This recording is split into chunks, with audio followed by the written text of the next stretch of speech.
இந்த கல்வி வகுப்பின் தலைப்பாக நாம் தேர்ந்தெடுத்தது ஃபிக்ஹுன் நிகாஹ், திருமணத்தின் சட்டங்கள். கண்ணியத்துக்குரிய என் அன்பு சகோதர சகோதரிகளே, இந்த தலைப்பை பேசுவதற்குரிய முக்கியமான அடிப்படை காரணம் என்னவென்றால், இந்த முஸ்லிம் சமூகம் அல்லாஹுவால் இஸ்லாமிய மார்க்கத்தை கொண்டு கண்ணியப்படுத்தப்பட்ட இந்த முஸ்லிம் சமூகத்திலே அல்லாஹுடைய தூதருடைய மறைவுக்கு பிறகு, சஹாபாக்களுடைய மறைவுக்கு பிறகு, தாபிஈன்கள், தபஅ தாபிஈன்கள் அவர்களுடைய மரணத்திற்கு மறைவிற்கு பிறகு இந்த சமூகம் அல்லாஹுடைய மார்க்கத்தை பின்பற்றக்கூடிய முறையில் புதுமைகளையும் பித்ஆக்களையும் இணைத்துக் கொண்டது. எது இஸ்லாமிய மார்க்கம் வழிகாட்டிய செயல்கள், எது இஸ்லாமிய மார்க்கம் வழிகாட்டாத செயல்கள் என்பதை பிரித்தறிய முடியாத அளவிற்கு ஃபித்னாக்களும் குழப்பங்களும் பித்அத்துகளும் அல்லாஹுடைய மார்க்கத்தில் எல்லா புறங்களிலும் நுழைந்துவிட்ட காட்சியைத்தான் இன்றைய சமூகத்திலே நாம் பார்த்து கொண்டிருக்கிறோம். குறிப்பாக எல்லா வணக்க வழிபாட்டிலும் இந்த பித்அத்துகளும் புதுமைகளும் நுழைந்து விட்டாலும், இந்த இபாதா ஆகிய திருமணத்தில் முஸ்லிம் சமூகம் செய்கின்ற இந்த திருமணம் என்ற நிகழ்வுகளில் அதிகமாக குர்ஆன் சுன்னாவிற்கு மாற்றமான செயல்பாடுகள் நடைபெறுவதை நாம் பார்க்கிறோம். யூதர்களின் கலாச்சாரம் நுழைந்து விடுகிறது, நஸ்ரானிகளின் கலாச்சாரம் நுழைந்து விடுகிறது, முஷ்ரிக்குகளின் கலாச்சாரம் நுழைந்து விடுகிறது, அல்லது அவர்கள் எந்த ஊரிலே வாழ்கிறார்களோ அந்த ஊருடைய கலாச்சாரம் நுழைந்து திருமணம் என்ற பெயரிலே முஸ்லிம் குடும்பங்களால் அரங்கேற்றப்படக்கூடிய காட்சியை இன்று பார்க்கிறோம். என்ன எண்ணிக்கொண்டார்கள்? திருமணம் என்பது ஒரு கலாச்சாரம், திருமணம் என்பது ஒரு சடங்கு சம்பிரதாயம்.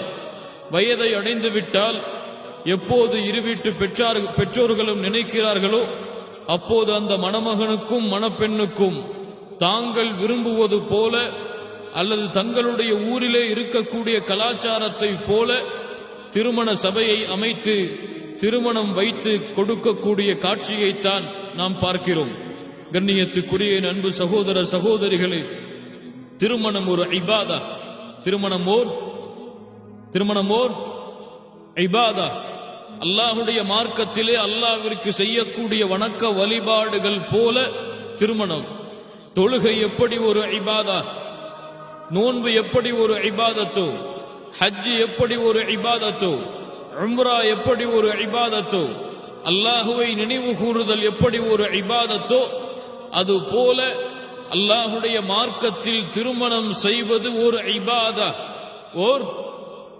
ஓர் இபாதா. தொழுகையை நாம் விரும்புவது போல தொழ முடியுமா? முடியாது. ஹஜ்ஜை நாம் விரும்புவது போல செய்ய முடியுமா? முடியாது. நோன்பை நாம் விரும்புவது போல நோக்க முடியுமா? ஒரு 9 மணிக்கு நோன்பை ஆரம்பம் செய்கிறார், 3 மணிக்கு நோன்பை முடிக்கிறார். இந்த நோன்பு ஏற்றுக்கொள்ளப்படுமா? ஏற்றுக்கொள்ளப்படாது. இந்த விஷயத்திலெல்லாம் சட்டங்களை அறிந்து வைத்திருக்கக்கூடிய முஸ்லிம்கள், அல்லாஹுவால் கடமையாக்கப்பட்ட, அல்லாஹுடைய தூதரால் வலியுறுத்தப்பட்ட திருமணம் என்று வரும்பொழுது மட்டும் ஊருடைய கலாச்சாரத்தையும் தங்களுடைய வழக்கங்களையும் முன்னிறுத்துகிறார்களே தவிர குர்ஆன் சுன்னாவை இந்த இபாதத்தில் முன்னிறுத்துகிறார்களா என்றால் குறைவிலும் குறைவுதான்.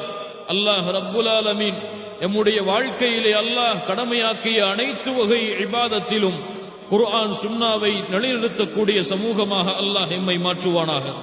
அல்லாஹுடைய தூதர் முஹம்மது ரசூலுல்லாஹ் ஸல்லல்லாஹு அலைஹி வஸல்லம் தெளிவாக சொன்னார்கள். இமாம் புகாரி ரஹிமஹுல்லாஹ் பதிவு செய்கிறார்கள், அபூ சயீத் அல் குத்ரி ரலியல்லாஹு அன்ஹு அவர்கள் கூறுவதாக, அல்லாஹுடைய தூதர் சொன்னார்கள், லதத்தபிஉன்ன ஸனன மன் கப்லகும் ஷிப்ரம் பிஷிப்ர் வதிராஅம் பிதிரா حتى لو سلكوا جحر ضب لسلكتموه قلنا يا رسول الله اليهود والنصارى قال فمن. அல்லாஹுடைய தூதர் முஹம்மது ரசூலுல்லாஹ் ஸல்லல்லாஹு அலைஹி வஸல்லம் அவர்கள் சொன்னார்கள், என்னுடைய சமூகம் முன்னால் வாழ்ந்த சமூகத்தை முலம் முலமாக ஜான் ஜானாக பின்பற்றும். அவர்கள் ஓர் உடும்பின் பொந்துக்குள் நுழைந்து கொண்டாலும், அந்த முன்னால் வாழ்ந்த சமூகம் ஒரு உடும்பின் பொந்துக்குள் நுழைந்து கொண்டாலும் இவர்களும் அவர்களுக்கு பின்னால் சென்று அந்த உடும்பின் பொந்துக்குள் நுழைவார்கள்.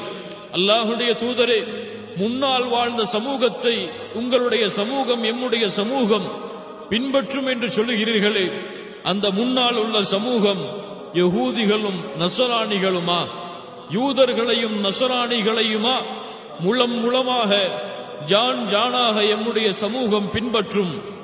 அல்லாஹ்வுடைய தூதர் முஹம்மது ரசூலுல்லாஹ் ஸல்லல்லாஹு அலைஹி வஸல்லம் சொன்னார்கள், கால ஃபமன், வேறு யாரை பின்பற்ற போகிறது? ஆம், அவர்களைத்தான் பின்பற்றும், முலம் முலமாக பின்பற்றும், ஜான் ஜானாக பின்பற்றும்.